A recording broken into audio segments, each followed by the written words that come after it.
Hello guys, in this video I am going to show you how to create a new folder on the PDF Expert application. But first I just want to mention, don't forget to subscribe to my channel, because at 10,000 subscribers I am going to show you my whole YouTube revenue statistics and growth strategy, how to make money online. So let's jump into it. First of all, open the application on your phone.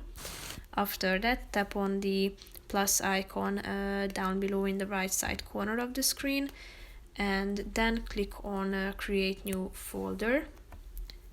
After that, you should type in the name of your new folder. Tap on the button done in the upper right corner of the screen, and here you can find the folder created. So as you tap on it, you can see all of the added items. As you can see, it's now empty.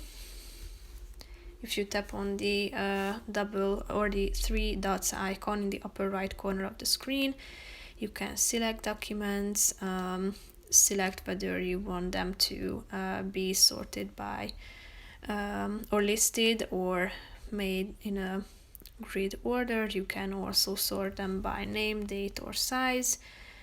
And if you tap on this computer icon at the top, you can connect it to your computer. So that's pretty much it for this video, guys. See you in the next one. Bye bye.